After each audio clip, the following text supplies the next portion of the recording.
Well, holy shit, guys. um, if the last 2 weeks didn't convince people that we are trending in the right direction, then today definitely did.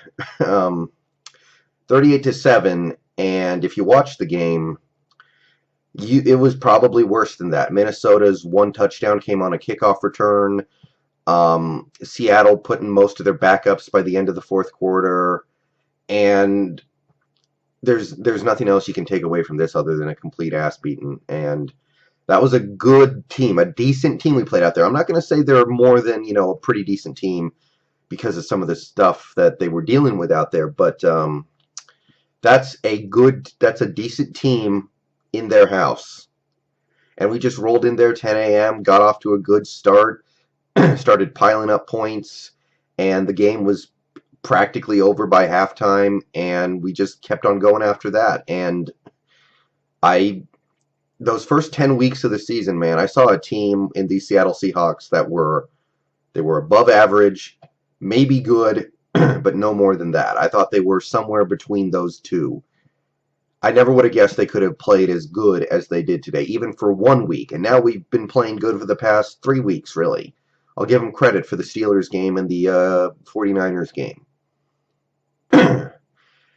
And suddenly things look a lot brighter going forward. So, talk about the game first. I'm trying to think of something bad I can say, and there's really not much you can say. It was just one of those days where almost everything worked perfectly. Wilson had 6 incomplete passes, 2 of them were throwaways, and I think he had 2 drops.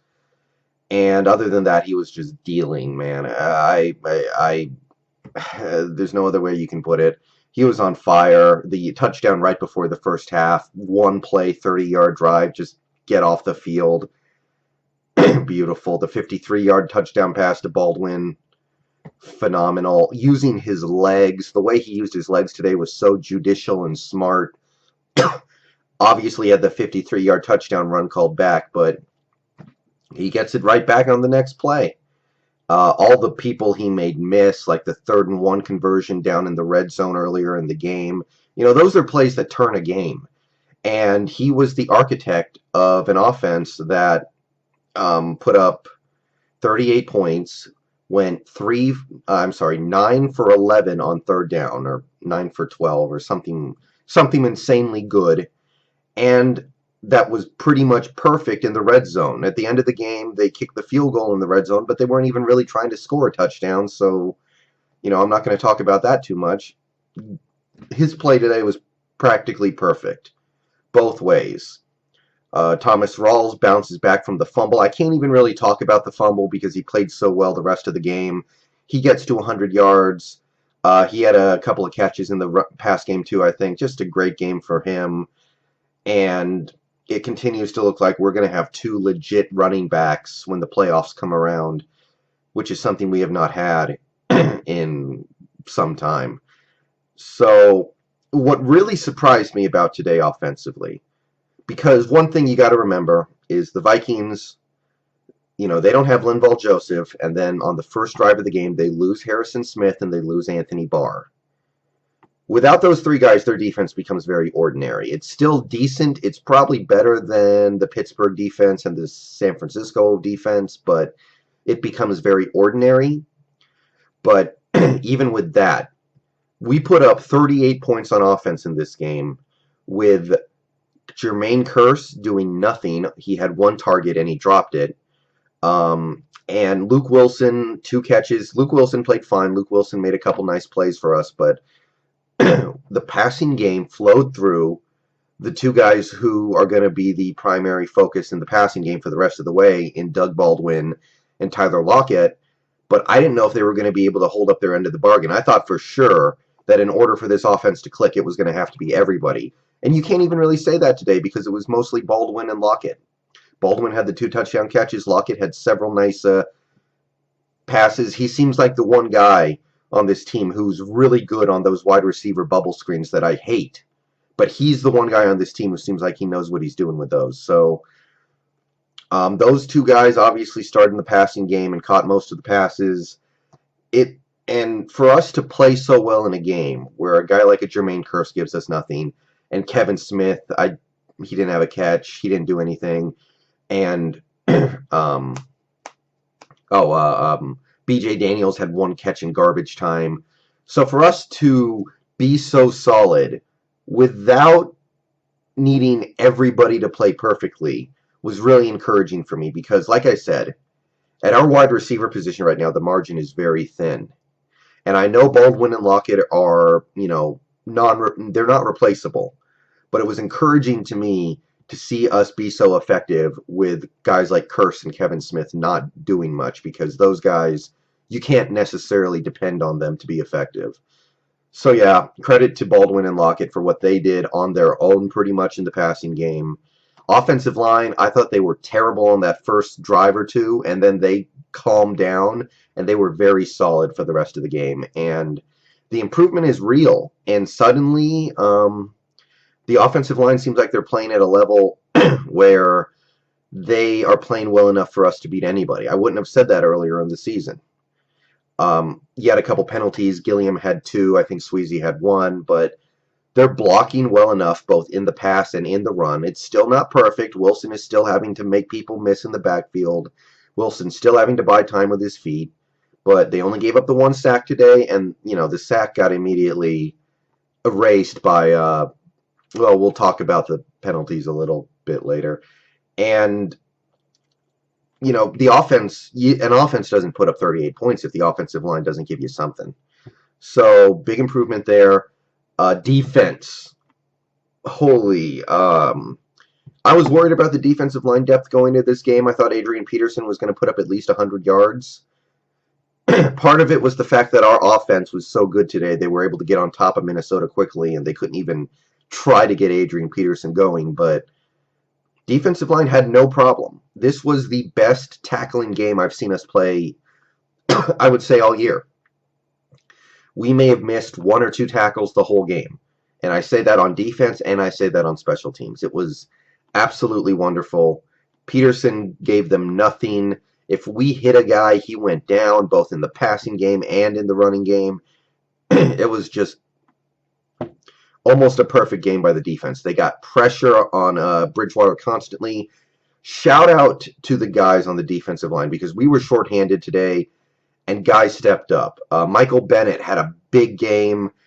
Cliff Averill was held off the stat sheet, but I saw him getting into the backfield a few times. I'll give it up to Cassius Marsh. He played a pretty good game. Got hurt at the end there, but it doesn't sound like it's anything serious, so...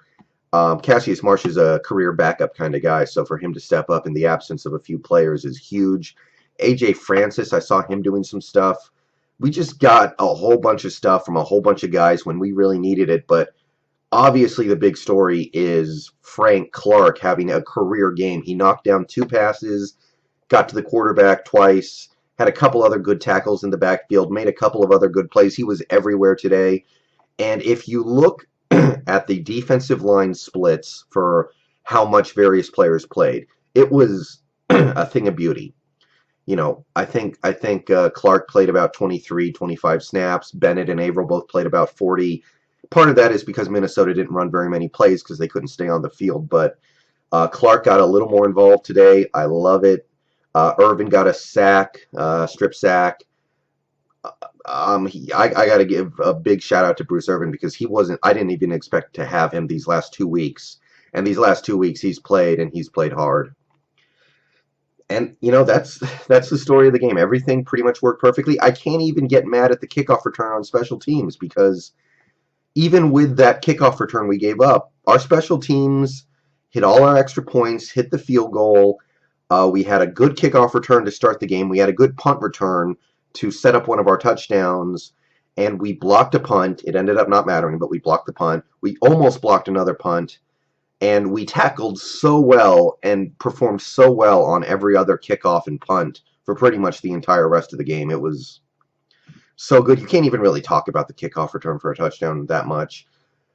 So, yeah, what can you even bitch about after today? The only thing I can complain about after a game like that is where the hell was this 3 weeks ago? Because if we had showed up like that against Arizona, and I know a big part of the problem against Arizona was all the penalties we had called against us that set us back in 1st and 20 and 1st and 25, but Still, it's almost like we waited a little too long this year, because if we won that Arizona game, the rest of the season would look totally different. But with the way things are, we're pretty much playing for a wild card. Um, to talk about, the other side of things just real quick, Minnesota, once they lost their three best defensive players, Joseph, Harrison Smith, and Barr, their defense became very ordinary, and it became just on us to execute. So I get that. We didn't exactly march up and down the field against the 85 Bears. I still say what we did was very impressive, but Minnesota, they had their own problems. They had a lot of problems on their defense, and that factored in. And I need to talk about the penalties real quick. Officiating today was a bit of a mess. There was one point in the game where Minnesota was in a 1st and 40 because they had 3 straight penalties called against them. And the big one was the one on Brian Robinson at the end of the first half. He sacked a Wilson and got whistled for a personal foul on something that it looked like he didn't know the play was over. And those penalties have a big effect in the game, but nothing anybody says can convince me that it would have changed the outcome at all. So, yeah, 38-7, beautiful effort.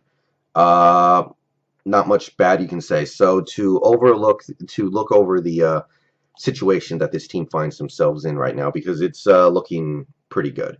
So we're 7-5, second in the division. We're 3 games back with 4 games left. So forget about catching Arizona. It's not going to happen. We would need Arizona to lose to the Vikings, and we saw what the Vikings are made of today. And the Vikings, they're good, but they're not at that level yet. Their quarterback needs another year or two. And I think that once that happens, they might really have something. But this year, they're probably not dependable yet. And we would need the Packers to beat the Cardinals. And we might even need them to lose out. I just don't see it. So let's forget about the division right now. Real quick look at the wild card. We've got a 2-game lead on the Giants because they lost today. If you want to talk about the Eagles, they're probably going to be 3 games back after today. It looks like the Packers are going to win the NFC North. So if you look at our competition in that division being the Vikings and the Bears, Vikings have a game on us, but they're going to lose one more game. They've still got the Packers. They've still got the Cardinals. They're going to lose one more game, and we can catch them as long as we win out. They might lose 2 or 3 more. I don't know. I haven't. They could lose both those games, Packers and Cardinals. And the Bears, we have the tiebreaker in a 2-game lead. Not worried about them. Tampa Bay, 1-game lead.